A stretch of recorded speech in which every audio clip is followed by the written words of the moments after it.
Hello again, everybody. This is James Bartley, and you're watching and listening to the Cosmic Switchboard Show. Today, old friend Geoff Brady comes back to talk about his newest documentary about the phenomena he's been photo documenting and videotaping in the skies of New York. And this is very important, timely information. And I encourage people to go to newyorkskywatch.com. Is that the correct website, Geoff?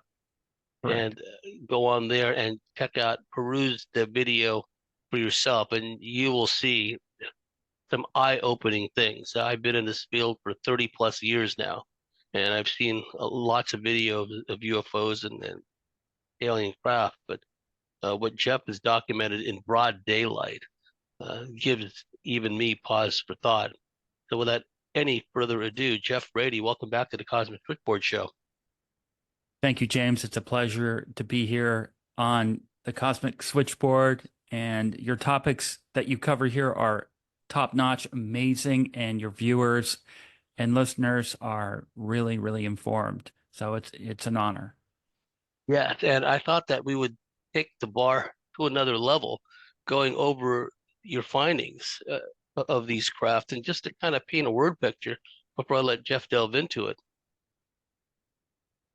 What we're seeing in these videos are craft that are mimicking what we would consider to be mundane objects, clusters of balloons, mimicking what some people have derisively referred to as like a floating tarp, but it's not really a floating tarp.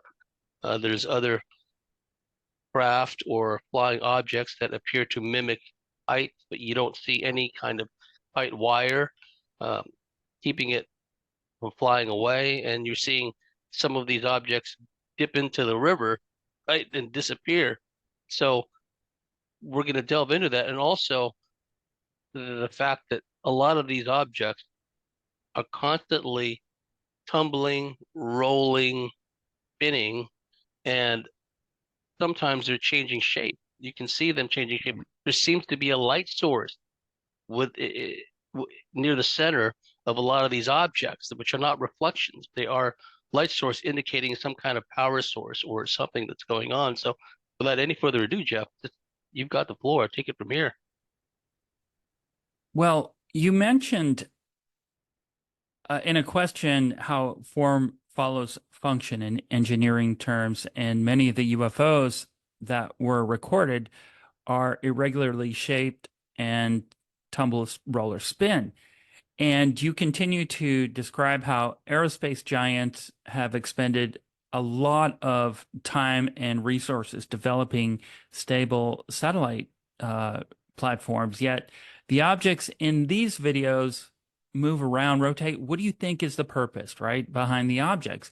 I don't I don't really know, but and it's a good question, and I think about this a lot. However, the UFOs I've caught, many of them don't necessarily have an aerodynamic form. And when you slow down the footage, you can watch even more subtle yet constant motion occurring. And they're changing shape, appendages appear, then vanish. There's a lot going on. I've noticed that many of these UFOs are also rotating slowly while moving across the sky. So as the object is moving in a linear direction, it's slowly twisting and rotating, often counterclockwise. But I do have a video clip of one rotating clockwise. So it's not a constant rule. However, it's methodical. It's methodical for these entities to uh, move in the rotation. It's very constant and odd to me, that kind of methodical, constant rotation for a non-organic, non-machine appearing entity. So as the object is moving in a linear direction, and you'll see this in some of the videos, it is slowly twisting and rotating. You can't really see a thruster or anything that indicates it's maintaining a lift. However, some of the objects use the wing shape for direction and maybe control.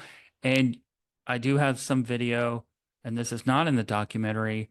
In fact, most of the material is not in the documentary that I'm going to show, but you do see an undulation similar to that of a jellyfish. And so we'll get into that a little bit, but your point is very interesting, James, because the lack of a streamlined form that would move through the medium of air as a bird or insect may suggest that some of the objects are of the etheric. They are somehow interfacing with the etheric realm. And although that may have some type of, vestigial wing or other shape, it also may be the product of filling in the shape of a morphic field that may be available.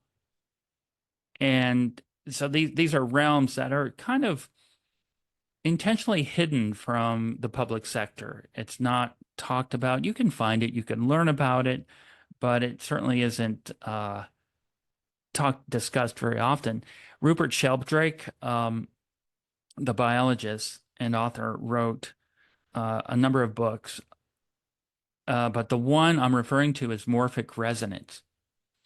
And he also wrote The Sense of Being Stared At, and that's another factor where the object knows you're looking at it.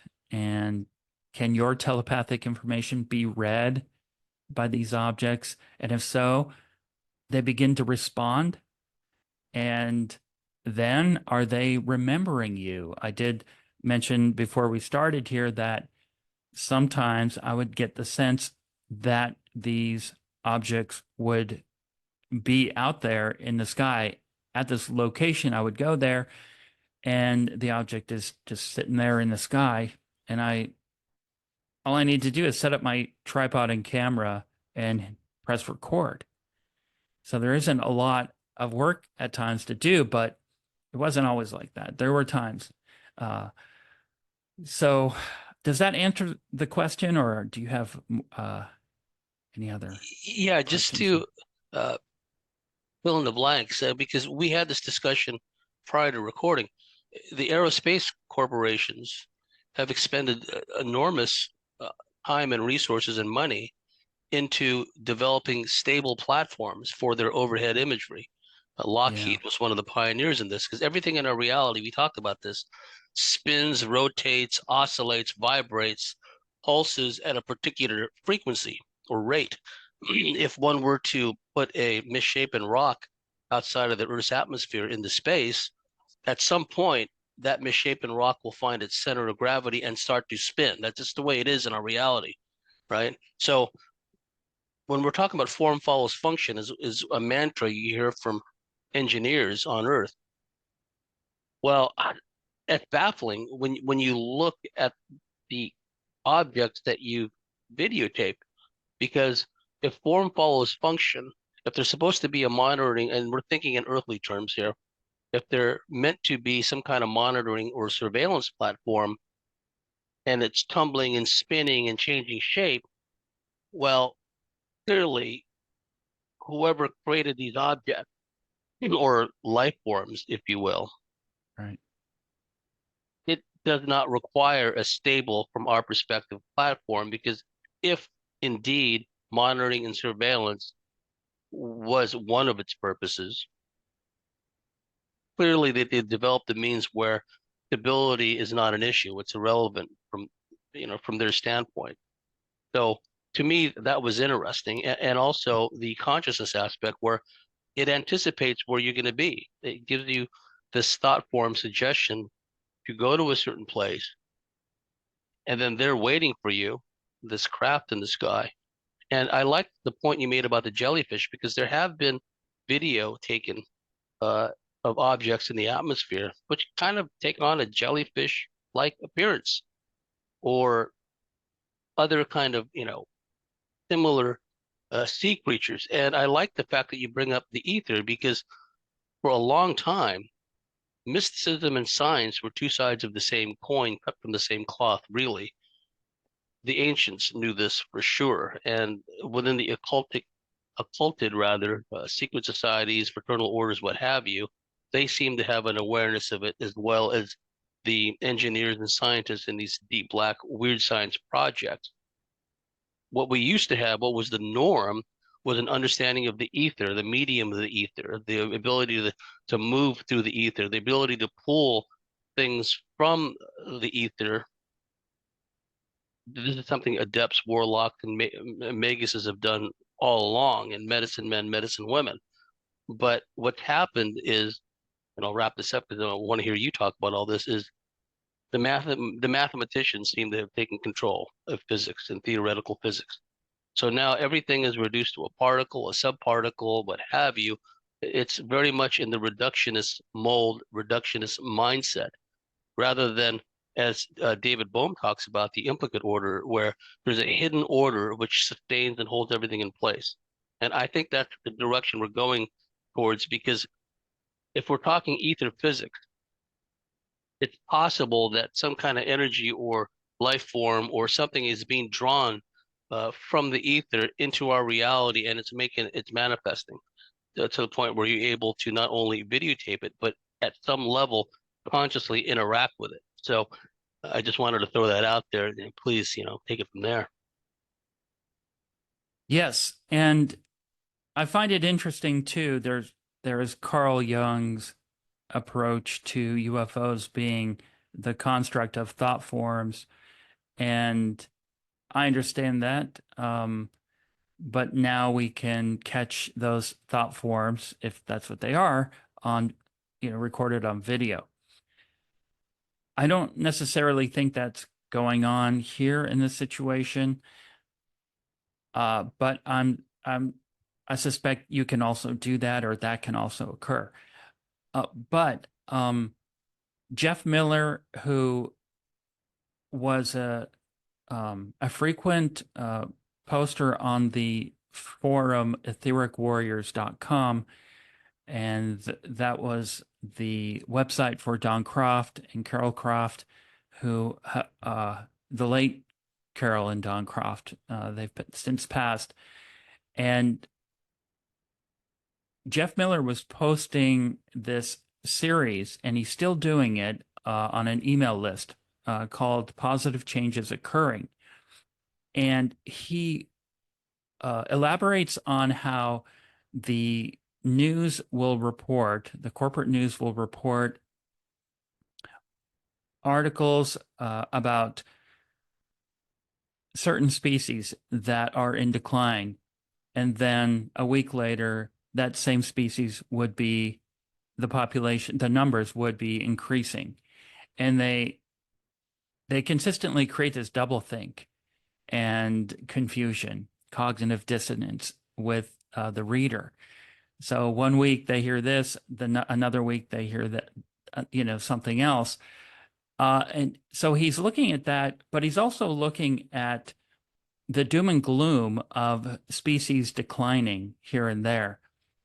And even though there will be contradictive articles about that same species maybe the next year, and the numbers are much higher than the small decrease that was mentioned the year before.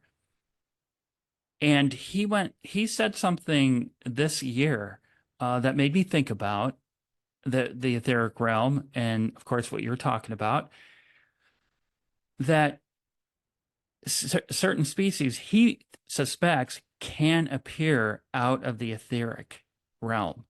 And that gets into Rupert Sheldrake's material. And so you have the building up of a decreased population of certain species for some reason increasing as they appear from the etheric realm. It's a wonderful concept to begin to learn about, and the possibility of it happening. And it does it does counteract the death cult pathology in the corporate news that we're constantly being fed. So we have a regenerative element within an unseen realm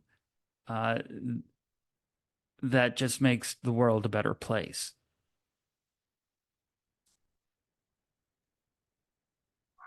the notion of life forms, if you will, coming in from other realms, other dimensions, coming in through the ether. Now, we know from personal experience, for those of us who've had astral travel experiences, and from the accounts of others that have had astral travel experiences, a classic guy would be Robert. Oh, geez, I can't remember his name at the moment, but he wrote a series of seminal books about astral travel back in the day, and I read all of his books. And then you look at the efforts of self-proclaimed adepts, warlocks, what have you, and their ability, their accounts of traveling through the medium of the ether, right? Mm-hmm. And how this may dovetail at some level with the concept of transdimensionality, interdimensionality. You heard John Keel talk about this a lot in the old days, where these beings seem to be coming in, some of them anyway, from some other realm entirely, some other dimension. And we've seen video by this point of portals opening, craft coming out, portals opening, beings coming out. And I believe it's all tied in. Well, when they veered off in the reductionist mode, it made it more difficult for people to wrap their minds around the concept of the ether and the concept of unseen realms. If you look at um, the ability of creatures on Earth to shape, right? You have octopus that can, assume guises. You have jellyfish and what have you that have these weird amorphous shapes.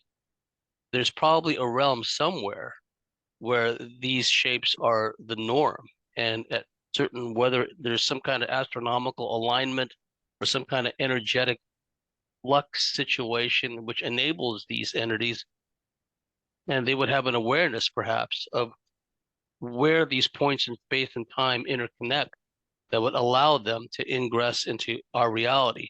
One of the uh, thoughts about the cryptid, so-called, like Dogman and others, is that certainly some of them manifest a flesh and blood aspect to them, but they also manifest a metaphysical capability.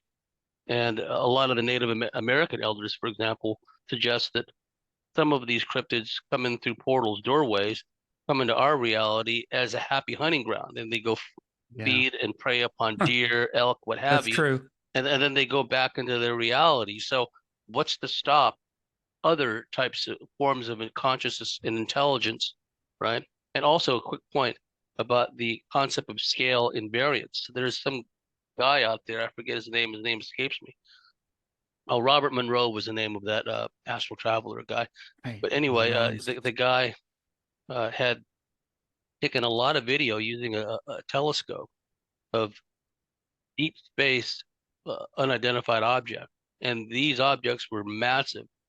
And when you look at the videos through his telescope, you can see that these massive objects, amorphously shaped, are rapidly, in some cases, rapidly changing shape, rapidly expanding, contracting, changing shape, what have you. And they, at times, position themselves in front of, from our perspective, known celestial objects, whether planets, stars, or constellations. They, again, it goes back to that mimicry that you were talking about, where they position themselves in such a way that the casual observer, even an astronomer, would look up and say, "Oh, well, that's Betelgeuse or something," right? When Mm-hmm. actually there is a craft in front of Betelgeuse and it's changing shape, and these objects are like stupendous in size and scale. So I just want to throw that out. Right, James. And they would know, the craft would know your perspective if they're in a particular spot, a dot of a constellation, and of course, I've seen this. I have a night vision scope, and I've seen them in those positions and then slowly move away. And it's amazing to watch. It's very interesting. The night vision uh skywatching is really exciting. It's fun. Um I'm not doing it now because of the mosquitoes are really bad here where I'm at right now. So it's brutal. Um But maybe when it cools down a bit, I'll be out there again. I haven't been filming very much at all. I've really been focusing on this documentary. The documentary, by the way, is titled New York Skywatch: A Decade of UFOs, because it is more than a decade, really compressed in this documentary. It's about 74 minutes. And it does go through a range of a range of different elements here, from the interference of filming UFOs and telling your friends about it, posting it on YouTube, having helicopters harass and appearing during the sighting of a UFO while I'm trying to get it on video. A lot of the times they'll come in and hover and make a lot of noise while I'm filming. And then the people around me at the time is documented. An ex-girlfriend is in this documentary, and she does a great job in explaining what happened with people in our circle of friends and what they were doing and how they responded to me having documentation of these objects on video. And it didn't matter what kind of documentation I had, they still had this negative response and then attributed it to me. I was at fault. There's something wrong with me for providing this information. And a lot's changed since that time, because, I mean, this is only 12, 13, 14 years ago. And now a lot of us, I mean, the internet has changed in the way they look. Maybe I should say it differently. The younger generations are now more open to this topic, and it's now very popular. Whether that's a result of the intel agencies allowing it to be okay, and there's less negative suppression on abductees telling their stories, people filming UFOs.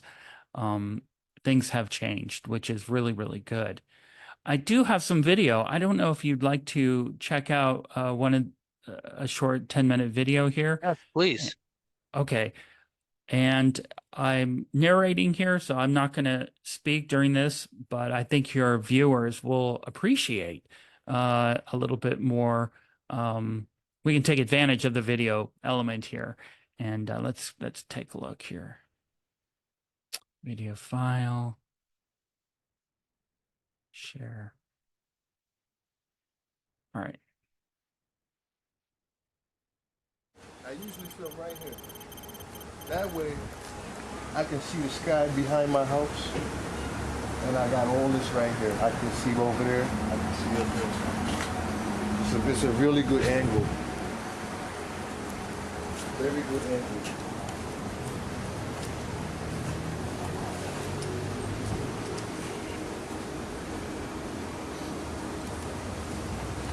It's getting dark. Getting dark, and basically this is where it all goes down, right here. This is where I do all the praying and see the UFOs every night, almost, as long as it's clear. And it's getting dark, so in about 20 minutes, the sky will be a lot darker. We're gonna start calling out to the heavens and praying that the angels will make the chariots appear for us. Oh yes, very soon they're gonna appear. I remember. Well, basically, last December, or maybe 2 Decembers ago, I forgot, the fleet appeared after a prayer. It instantly descended out of the heavens and made themselves visible. So I tried it again. I kept praying, and they kept asking, and they kept answering. And you couldn't ask for anything more. I mean, it took like 10 seconds, and every time I asked, a fleet appeared. Coincidentally, at the same time, you were like 7 miles. I think you live in where you live. Yeah, you are here, and you're 7 miles from my location right here, and you were filming at the exact same time. So it wasn't a coincidence. And I know there are the naysayers that would tell you that those were flocks of geese. No, don't believe it, folks. They were actually UFOs, real UFOs, not flocks of geese. Here are stills from the video of the fleet from his perspective in Jamaica, Queens, about 7 miles away. I remember Prophet Ezekiel telling me about a blue-green colored object leading the fleet at one point. Here are more stills from that massive sighting.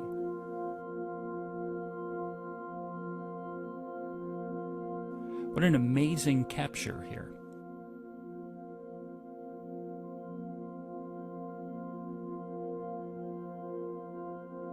I'm just a regular guy that happens to see these objects. And I feel like anyone could see them if they really wanted to, if they tried.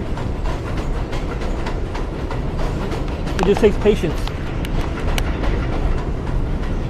And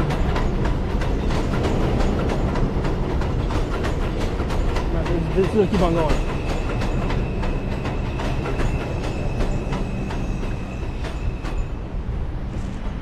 I kept going. All right, I know I just said I don't have any theories, but I do have a theory.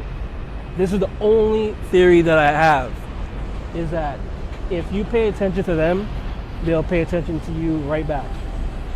They'll pick up on that, on what you're putting out, you know what I'm saying? And more often than not, it's been proven to me when I'm by myself and when I'm with people, friends or family. We've seen them together. I mean, come on. When people say that they know this, they know where they're from, they know what they want, I tap out, man. I tap out. I've seen them enough to know that it's impossible. I mean, you could have everyone can have their own theories about this and that, but I don't know.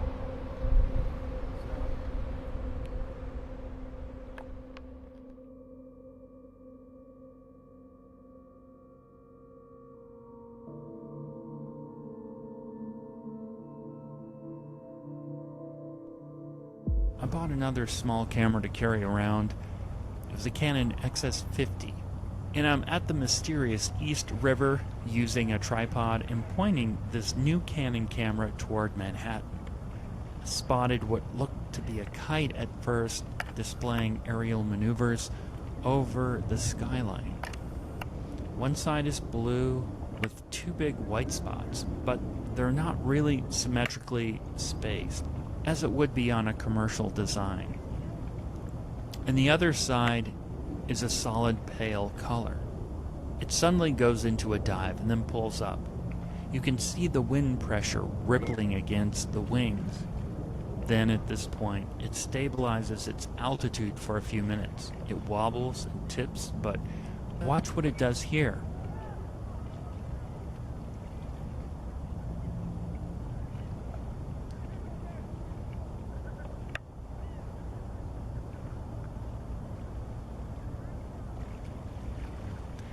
Shows the observer there is no string as it continually flips around and around.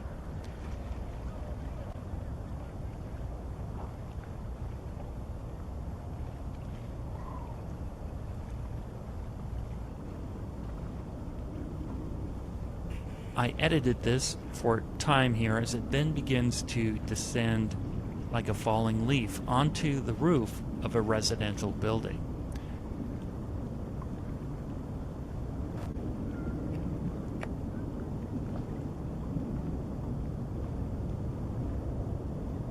I suspect this was an Etherian mimicking a kite.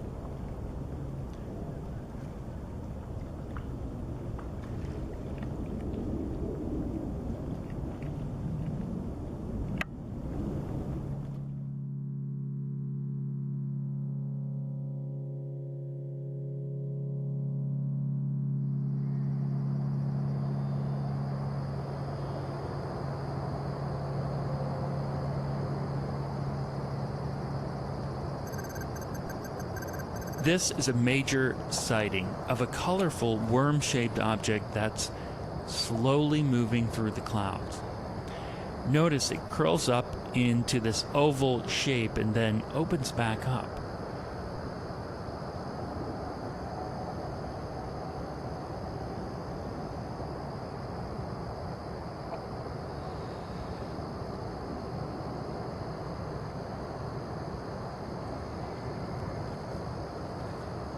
Similar to many UFOs I've caught on video here, this one cycles through nearly identical permutations.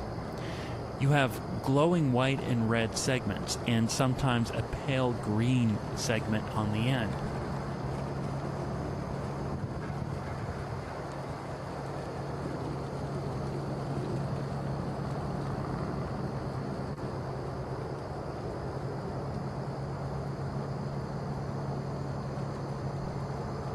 It was a beautiful day. It was September 2013, and again, this is the vacant field. By this time, several big residential buildings have gone up nearby, and there were a lot of people around. There were people walking their dogs through this field and making little trails through the tall, wild weeds.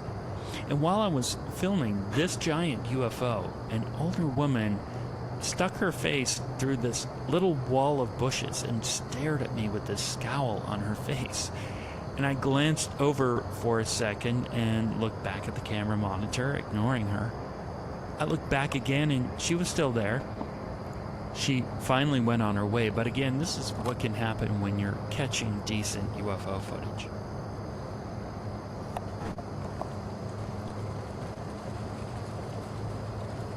This is a very large object, maybe the size of a small passenger jet. And see here, you can again see the pale greenish segment at the end.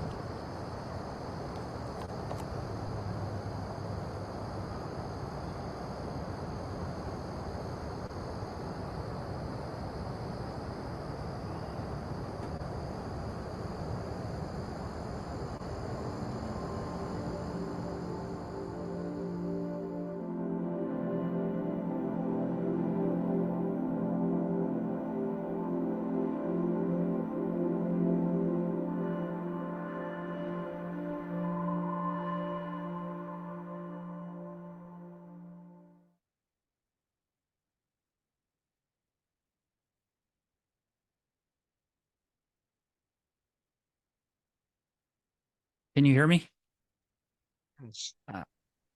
Okay. What did you think of that? Well, it was fascinating. It was kind of curled upon itself. You mentioned it had a snake-like aspect, or worm-like aspect, rather, at the outset.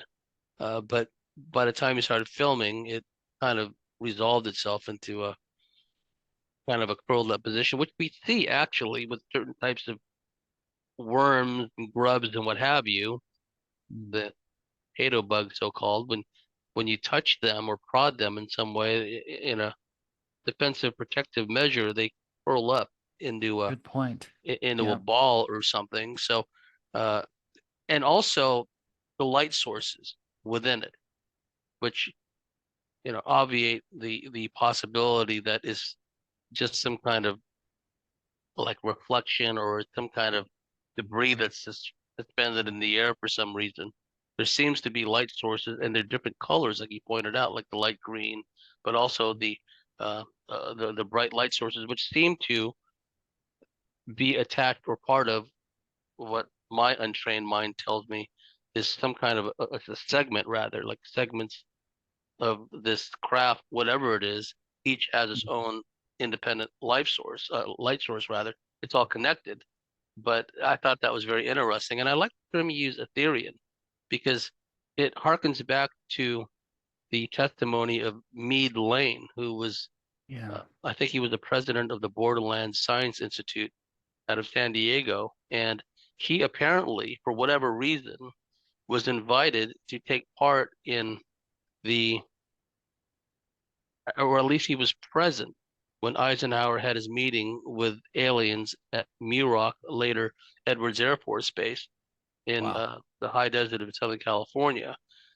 Mead Lane wrote an account about that experience, and he said that these aliens, which you refer to as Etherians, right, were present, and that experience that weekend had forever changed his life, and he never looked at things the same way again.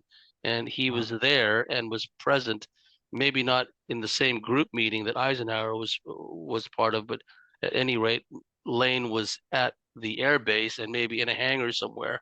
And I think the memory serves, he was shown various craft for whatever purpose, because we know the intelligence community does this, where they do a now you see it, now you don't kind of thing. Some of Leonard Stringfield's sources were radar operators who had popped out at a secret clearance, yet they were taken into a room and shown archival film footage of alien bodies. For whatever reason, they deemed it necessary to show this group of radar specialists who only had quote unquote secret clearances alien bodies. So point being is that Mead Lane, being a civilian, for whatever reason, it was determined at some level that he should be present when this was going on at Muroc Field, later Edwards Air Force Base. So I like the term Etherians because it harkens back to what had been going on in the old days. So what we're being drip fed is this notion that this is all new, that this all started post the so-called Tic Tac videos. And so the entire long history of ufology, flying saucers, what have you, has essentially been whitewashed, right?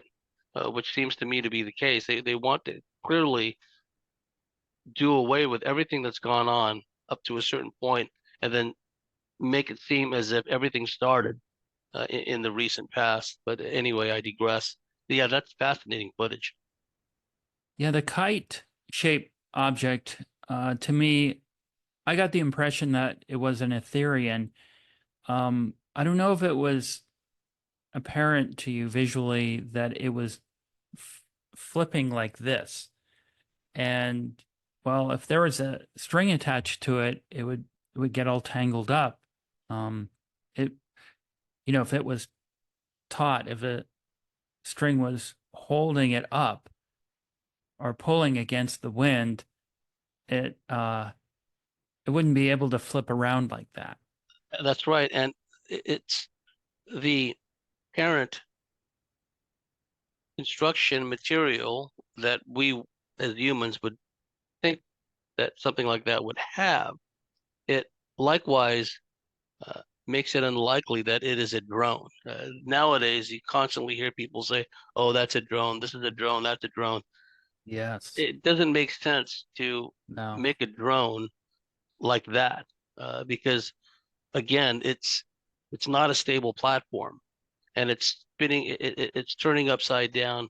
What it reminds me of actually is when was it? It was some time ago now. There was infrared video from Afghanistan. You might be able to find this still on YouTube. But what it shows is a large object that's hovering in the sky with what the critics say is like a guy wire or a kite string descending beneath it. And this object, whatever it is disgorging a lot of material. I mean, heaps of it, just constantly disgorging. And then after a while, you see in the background 2 or more similar objects doing the same thing. And down below, you can see a convoy of vehicles. And then after a while, what seems to be an A-10 Thunderbolt makes an appearance, fires a missile at this presumed kite.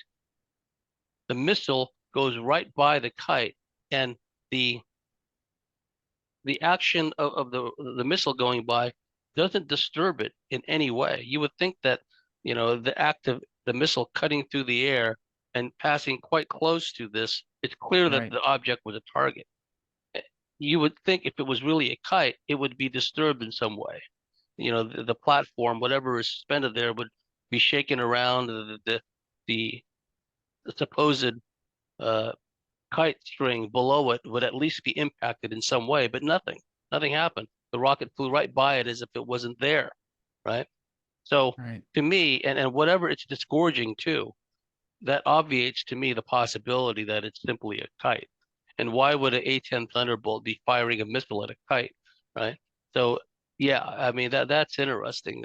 Again, it's that mimicry, and there seems to be a consciousness behind it as well. I mean, the fact that it would descend onto a rooftop, right? Like, what's it doing there?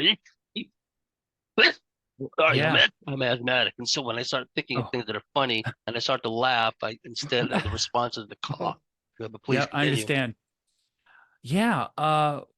Right. So what was it do? I was thinking, can you imagine being on the roof or nearby on a roof and seeing that descend onto the roof?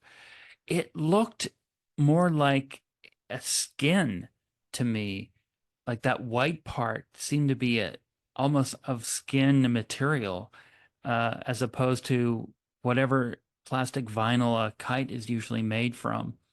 Um, Yes, and also the concept, perhaps, and this is again being filtered through my understanding of Earth creatures, right? Where some manta rays or some uh, rays in the ocean, some of them will have a lighter underside, right? And oh, good point. yeah, Wow, because good you know the point. shape I of didn't it think of that. is very manta-like, right? And we know that there are, you scale it up, there are and have been photo documented triangular or manta or parabola shaped craft, right? This seems to be one of those. There seems to be an intelligence behind it. And again, the fact that you happen to be there, anyone else just about would look up and just think kite, you know, bird or whatever, because sometimes when it orients itself face on towards the camera, it does momentarily take on the appearance of a bird. Again, so to a casual observer who just looks up, instead of looking down at their, scrying device, which they always seem to do these days when they're walking along, they'd look up, they would just think their mind would tell them that's just a bird, that's a kite, some prosaic explanation.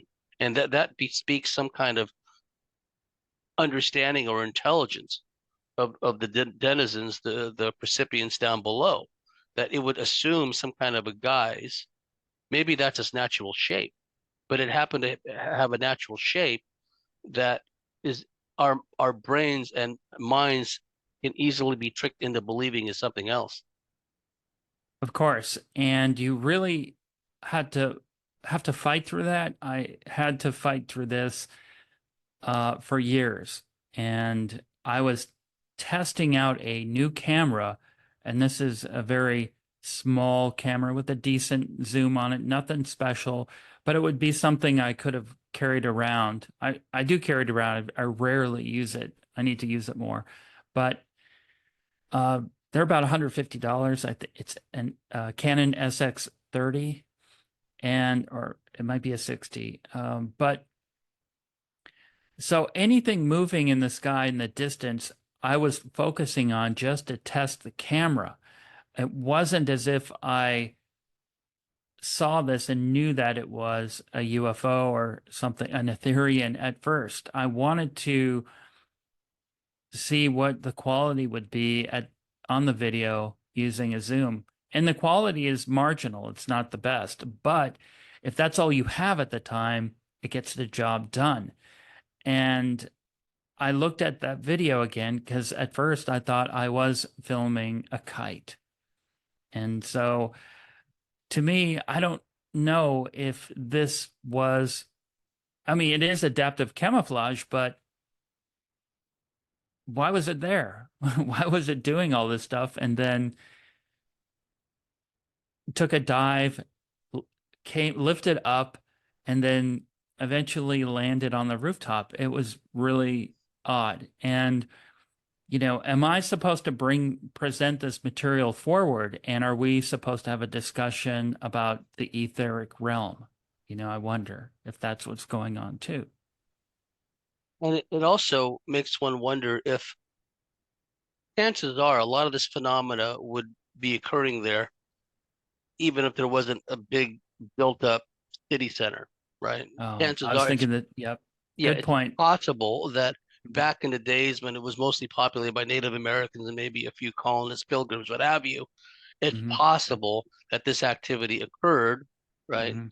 But it would have been a lot more noticeable back then because people knew back then that, well, there's not many things that fly around besides birds and, unusual aerial phenomena, which the cavemen going back to their day were quick to draw depictions of on their cave walls and what have you.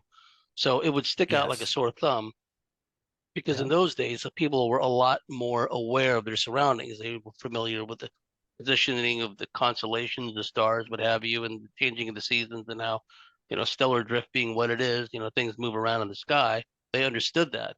Whereas Right. today, because everyone's looking into their scrying device, right, looking down Right. and they're totally uh, unaware, like lack of situational awareness, it's a perfect camouflage, just adaptive camouflage that you're talking about. Perfect. And it just Mhm. happens to take on the appearance of prosaic, similar to a prosaic object like a Right. kite. But there seems to be some kind of intelligence behind it. And what's interesting also is the video that the part of the documentary where the individual was talking about, he, like yourself, is a sky watcher, and he said that he's noticed a pattern when he's in a certain emotional state. These Yes. beings or the intelligence behind these craft or these objects Right. can make an appearance. And he said that he was Right. in a parking lot adjacent to a busy street, and he was having a phone conversation on his cell phone with somebody. He was, I guess, it was a situation the way he was describing it. It was a tough love scenario where he was telling a cousin of his or a family member, "Look, you need to get your Right. life straightened out, what have you." And so he was getting emotionally invested in the discussion. And he looks over, sees rising behind a gray car parked right there on the street, a cluster of balloons, which just momentarily popped up behind this gray car parked right there on the street. And like yourself, he was familiar with the UFO balloon mimicry syndrome. So he races towards it, right? He said he dashed over there in a matter of seconds and the thing was gone. He said that if he looked up and it was really a balloon, he would have likely seen it. But in the intervening time, it took him to run the distance of about 30 or so yards to get to the gray car behind which this thing arose. It was gone. So, and that thinks with Impossible. it's impossible, and it underscores what he was just talking about in the explanation he gave, that they seem to have an awareness and respond in some measure to an individual percipient's emotional state at the time, right? Yeah. So this thing It's pops up. incredible. I don't know whether the message is, look, chill out. It's like nothing you could do. You can doing your best, what have you. But at any rate, it momentarily diverted his attention because he realized, okay, well, I've got this family issue on the phone trying to straighten out my cousin or whoever he was. But now this thing of like cosmic dimension, pops up almost, I wouldn't say in a mocking manner, but it's like, here I am again, right? And he Right. dashes over You've there and the thing reached is an, gone. oh, go ahead. Yeah. Oh, Yeah. please, that's all I wanted to say. Oh yeah, and the thing is God, but you're making me sort of think more about this, and it's as if he reached an emotional state or a threshold where now that there's some type of interaction with these etheric entities, if that what they might be, if that's what they might be, that there is an indicator now that he's reaching a threshold of in an emotional state. What you read from that, you're certainly projecting because there's no message. There's no message except its appearance. And you project onto that whatever your human bias is. So I do, yeah, I find that very interesting because now it's almost a gauge of some kind of gauge that where you're at some emotional awareness level and maybe it gets too high or too intense, this thing shows up or these entities start to show up. That didn't happen as much. I mean, it sure was exhilarating at times to catch this material, these objects on video, but those heightened emotional states, I had to remain as calm as possible during these sessions out there. It was very meditative for me. I'm not sure if we have time. Do we have time for another Yeah, 10-minute video? absolutely. And just a quick point. Uh, you alluded to an experience you had where you were filming that curled up kind of worm-like object, and then this Yeah. elderly lady shows up and kind of grimaces at you, and that Yes. also will have an emotional impact. Now you went into water off a duck's back mode, and so you just continued doing the documentarian thing, It was but so commonplace. it was so Or complex by that point yeah. because of all the and folks, Geoff has been observed at close quarters where he would go to a place relatively remote, and there are other visitors to this park or uh this area. They're not getting molested, they're not getting surveilled. But Geoff is out there with his camera equipment and just like clockwork, there's someone over there pretending to look at their phone, right? Right. And so, clearly the powers that be are aware of this phenomenon. Now, what's interesting to Yeah. me is maybe they don't want to make a spectacle. Maybe things would be different if it was a more remote area where they would send interceptors or jets would be scrambled, what have you. But the the aircraft that are sent, like the helicopters, for example, the police department helicopters and the other types of helicopters, they don't seem so much to be like at some level they may be monitoring the aerial activity, but really I think it's there to deter people like you from Right. from watching it. So there's an emotional component there as well, where they want to Why kind would of they care? why would they care? They want to break this kind of connection, it seems, if There I it didn't know is. any better, That's between it. you That's and these exactly beings. But yeah, right. please, in the time we got left, just whack on another video and let us have it. Okay. Yep. Let me do that now. Video file. Okay. Here we go.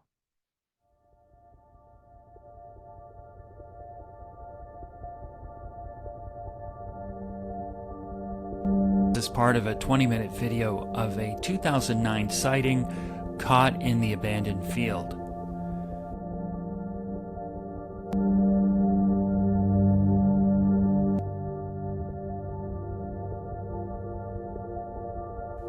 Some of the shapes of this object appeared humanoid. It cycled through many permutations and really put on a light show.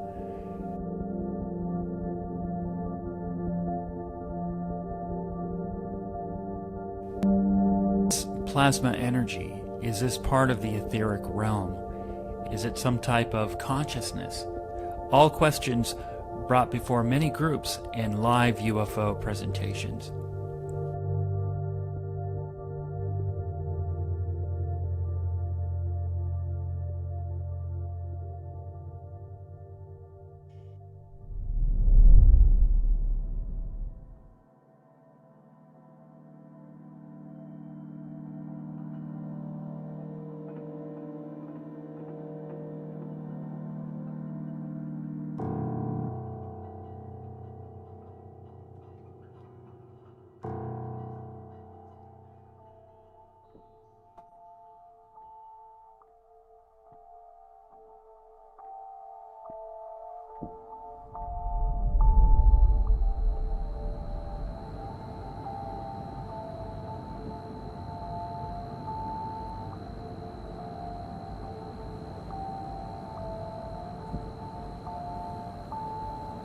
This is another very early sighting at the abandoned field in 2008.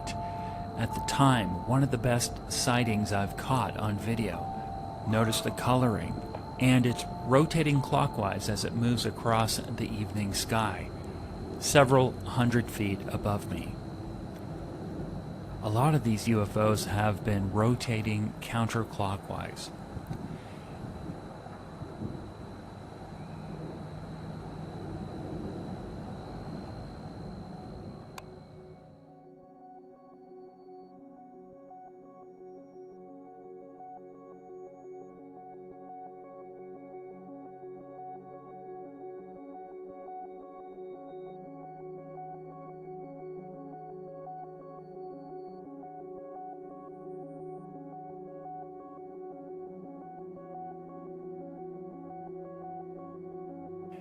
This object gave me an unsettling vibe.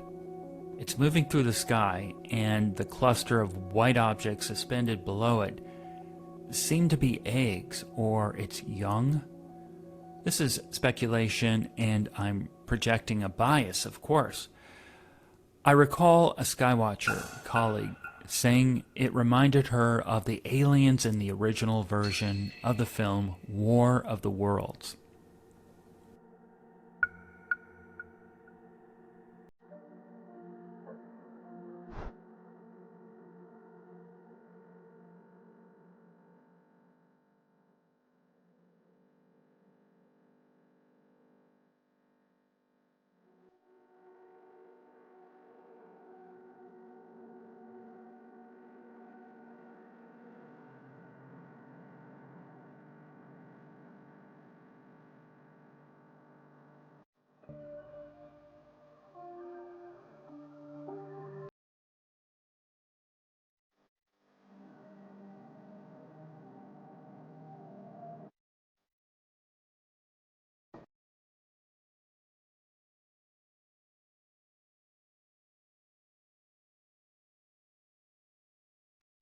Back again at the vacant field here, and an amazing round blue UFO comes down very low.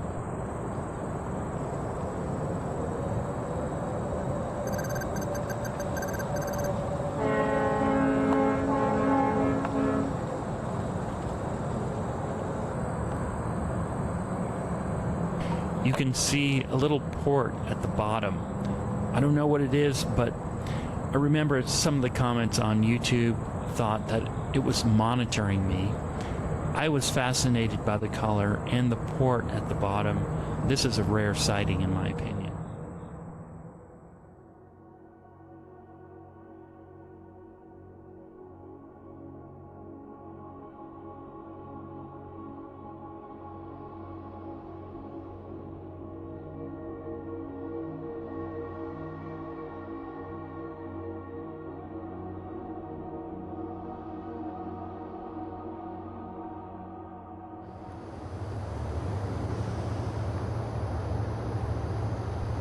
I really like this sighting.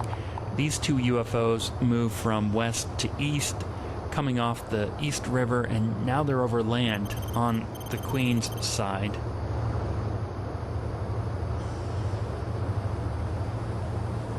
They're almost flying in tandem, one a little slower than the other, and notice their shape.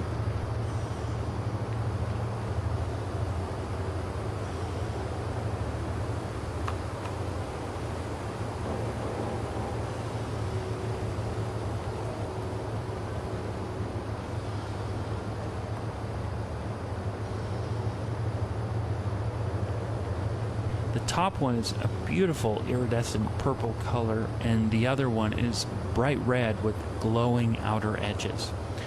They slowly make their way above one of the most populated cities in the world.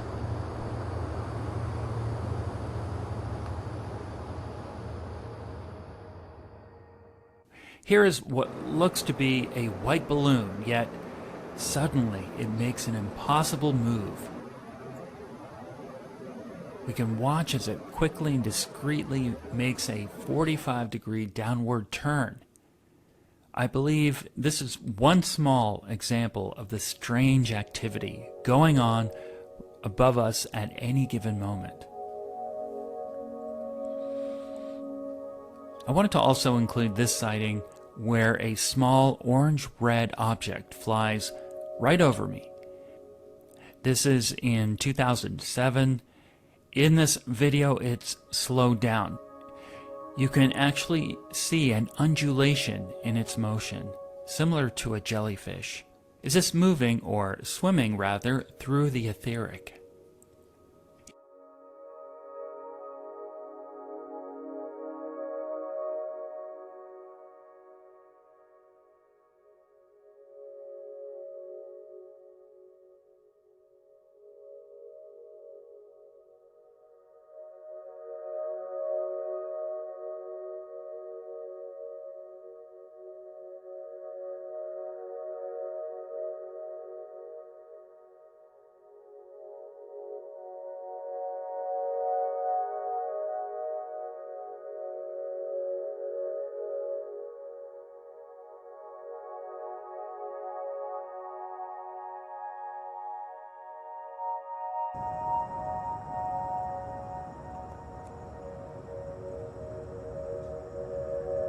Here's another object caught on video at the abandoned field location.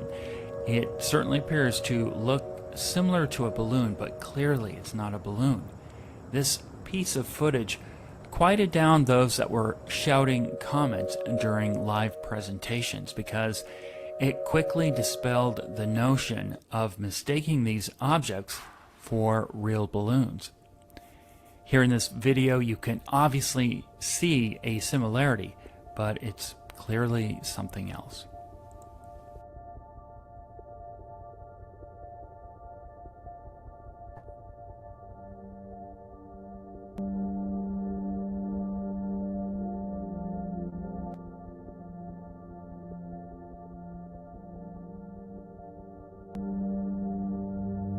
I wanted to also include the miniature realm of high strangeness and show you how dense the air is in Manhattan.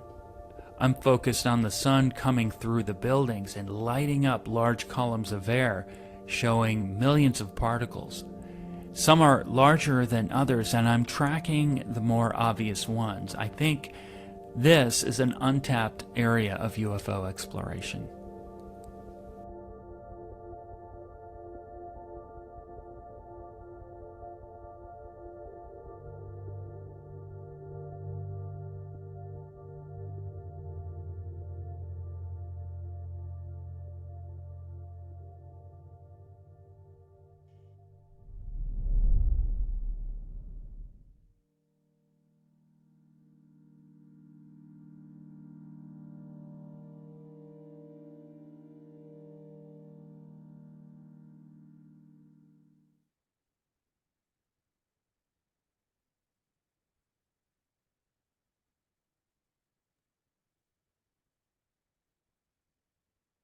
That last bit is very interesting, right? I caught some interesting smaller UFOs, but It goes back to the concept of scale and variance. Just a couple yeah, of quick points. I had Eve Lorgan on here in the recent past, and she was talking about bioluminescence. Now, yeah. we do know that certain aquatic animals have a natural bioluminescence. And we And know fungus, I'm sorry? and fungus. Yes, absolutely. And she Hmm. talked about this in biochemical research work, where certain Oh yeah, types of, natural flora and fauna can be utilized to, facilitate the whole, gene splicing and DNA, genetic work, et cetera, et cetera. And we also know in the surface world, we have fireflies and things that have a natural ability to emit light, and some of the cryptids that have more than just eye shine. Some of them seem to be able to beam lights out of their eyes. Some of them have glowing red eyes, right? yeah. So point being is that I said earlier that, some of the objects that you filmed, when you have the internal light source that you can clearly see, it may suggest a power source, but that's me projecting out from a earthly engineering perspective, right? What Right. if these beings are projections from some other realm or some other dimension, and they have their own natural, lack of a better term, bioluminescence? In some Yes. of the close-ups of Merlana Mercan's videos of orbs, what appeared to be at first blush to be dark spot, when she zooms in and she works with the contrast, what have you, there's little ETs looking out of these orbs. So these orbs, in some cases, are actually conveyances. Now, they could be like, uh, and the issue with some of these alien civilizations, for lack of a better term, is they have an understanding of space and physics that we don't.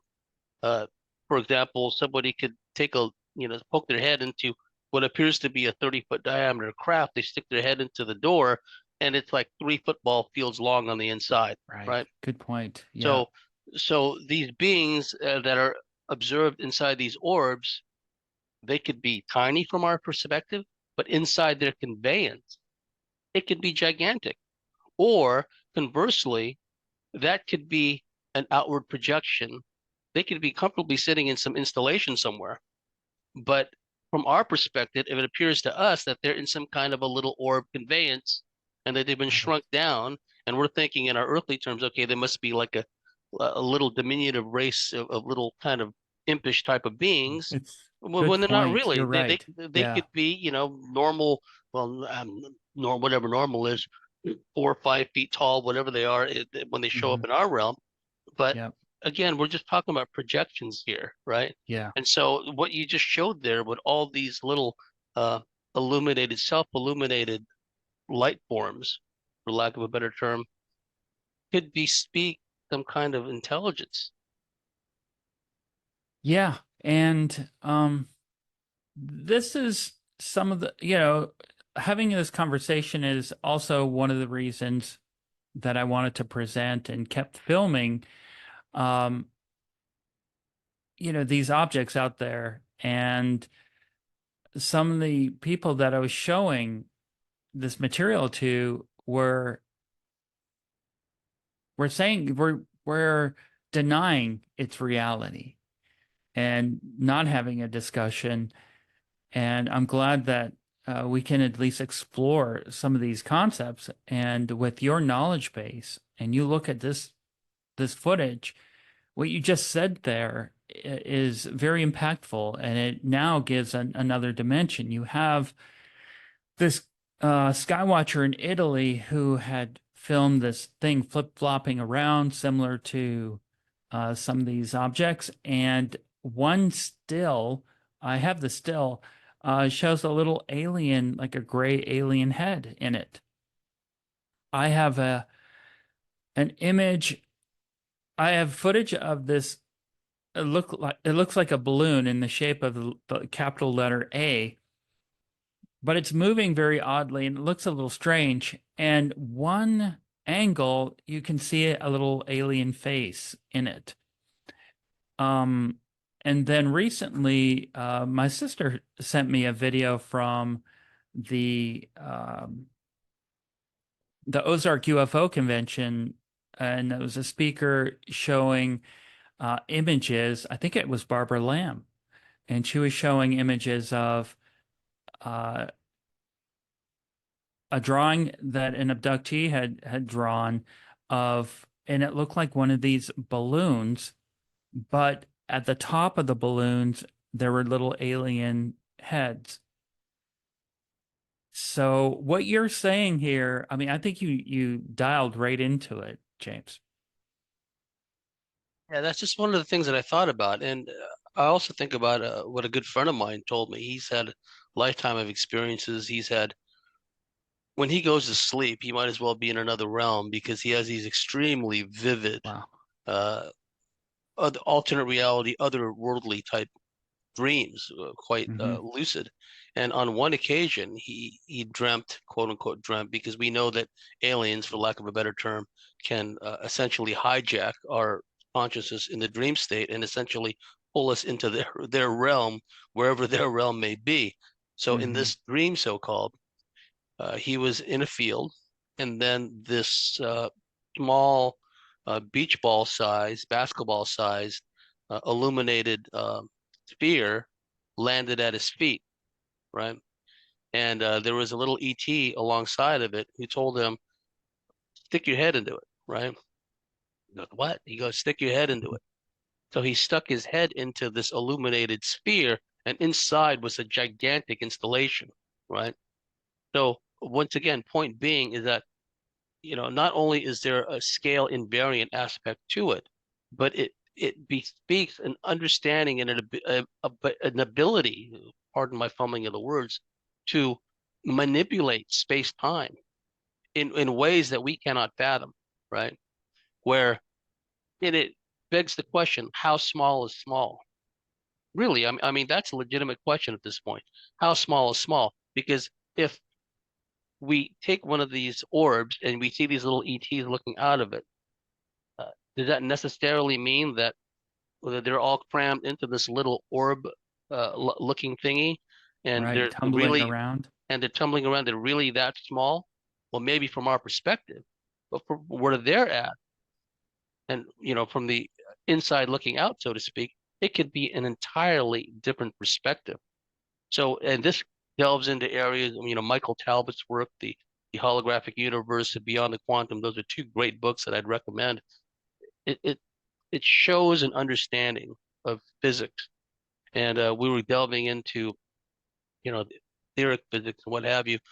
Science, as we understand it, deliberately was driven into a wrong direction because there was a point in time, especially a lot of the German physicists back in the day, they had an understanding. This predates Heisenberg's work on quantum physics and what have you, that there was an understanding of the ether and the primary role it plays in all this.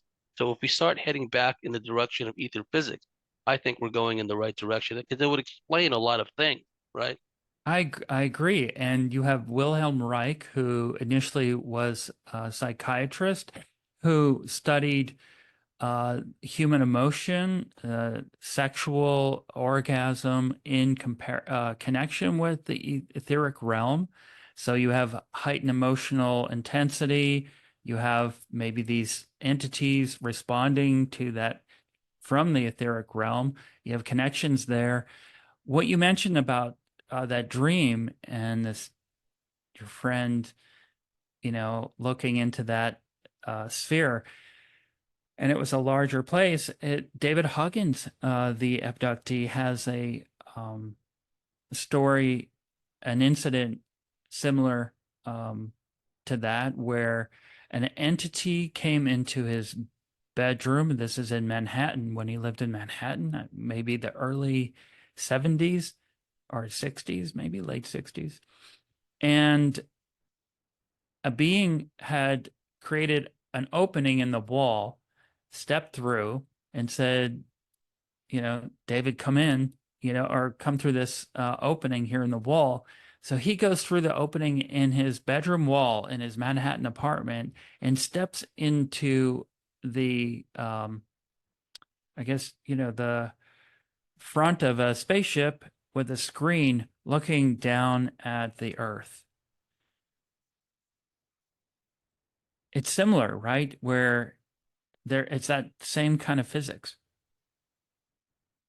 And I'm reminded of another case where I got to know this gal in San Jose, California, one of the few abductees I met. Well, by that point I was in Southern California, and I went up to San Jose, for a weekend or something. And I met this gal who had a lifetime of alien experiences, her and her husband. And what they described was it wasn't so much like bright lights in the bedroom, suddenly in missing time, or suddenly ET showed up. What they saw, what they described to me was the legs of a craft had descended into their house, and a ramp had descended through the roof into their Yeah. house. So basically, whatever technology that they have, they were able to enmesh it with our reality without Yeah. disrupting the surrounding physical structure of the house Right. itself. And then the beings descended down into the ramp, right down the ramp into that right into the house. So it Right. seems as if they parked their craft right above the house, and they descended a ramp which did not impact in any way the physical structure. And we've seen, we've heard accounts of craft flying through trees and what have you. Another guy I knew, this was when I was living in for a short while in the Phoenix area. I was living in Glendale, and this guy told me there were times he'd wake up and in his bedroom, in outline and in appearance, these would be regarded as grays, except in this case, they weren't gray, they were literally green. So they were literally little green men, but if you just took away the coloration, people think, oh, that's a Mm-hmm. gray, right? Except they were Mm-hmm. green. And he said he would wake up and in his bedroom, there would be a group of these little green beings, and they'd have their control panels and their seat and their whole setup would be right there, merged with his bedroom, right?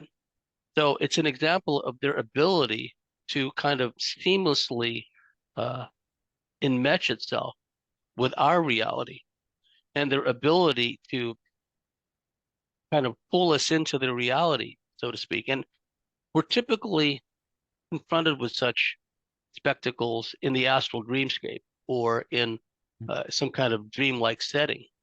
But these beings, again, it goes back to their ability to manipulate space and time, what we call the fabric of reality, space-time, and comfortably enmesh it with our own, albeit temporarily, right? And there are places where I suspect this thing pretty much goes on a permanent basis. The great Puerto Rican investigator Jorge Martin Miranda talks about this underground base in the El Yunque forest, which from his perspective and what he's learned from the locals is it seems to be a portal.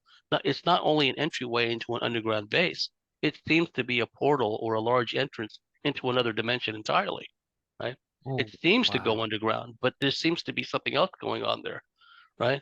So yeah, we're just tapping into like all these possibilities, and these need to be a part of the discussion also. One of the problems we've had for so long, Geoff, is that you have all these people that have frankly dogmatic, taboo-ridden, limited thinking, and they try to impose this mindset upon a phenomena that refuses to be corralled into this, that, or the other category, right? So your work is very timely, and I'm really looking forward to having you, you know, back on the show again. So yeah, let our listeners know and our viewers know where they can find your work. Sure. The documentary is titled New York Skywatch: A Decade of UFOs, and the documentary can be found right now. It's a download for, I think it's $3.99. It's not very much. And I'm doing that to just raise some money for another project. And I don't know if that's going to happen, but I'm looking for distribution, so I kind of need help with that if your viewers or listeners know more about that. But yeah, it's newyorkskywatch.com is the site. And I do have another project in mind to start to work on. But right now, I do want to also get this out there to initiate these types of discussions. And I appreciate you, James, for having me on the Cosmic Switchboard. This is great. Appreciate it. This is the kind of stuff that we're interested in over here. To Yeah. our dear listeners out there, if you like what we do, if you believe what we do, please go to the cosmicswitchboard.com and sign up. And also, wherever you may be, whatever you may be doing, have a very pleasant time. We'll see you next time. Bye for now.